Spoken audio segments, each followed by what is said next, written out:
Yo! Kirk Roldan here. Punta tayo ngayon sa LBC. May pipick upin tayong camera. Okay, camera DSLR yan na gagamitin natin for the podcast area na sineset up namin ngayon. So, grabe no, 3 pa lang camera yung needed kasi interview siya, podcast type, 'di ba? So, meron sa isang tao, sa kausap mo, tsaka sa'yo, tsaka meron ding center. So 3 camera. So hindi pala biro-biro yung mag-set up ng ganito. Kasi camera alone, 'di ba? You need to have a good one, quality one na magtatagal din, brand new. So yun, meron tayong kakilalang supplier ng camera. So body alone, mga 100 plus, 100k plus. Tapos may lens pa na 100k din. So oh my god. Pero itong isa na lang yung kulang ko para makabuo ako ng 3 camera.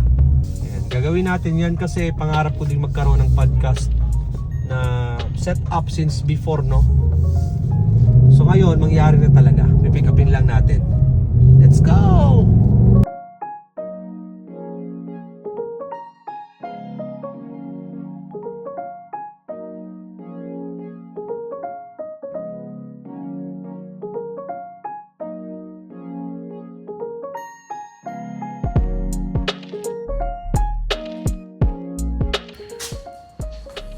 Dito na.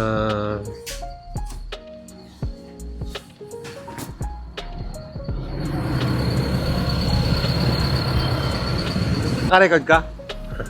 Ayan, so hindi pala siya mabigat ito. I-unbox natin tumaya. Pagdating natin ng bahay, panoorin nyo yung other videos na meron tayo.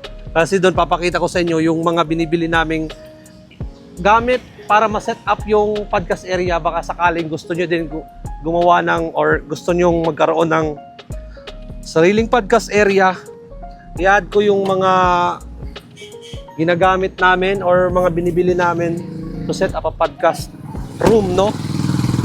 So ayun, I'll see you sa next content. Bye-bye.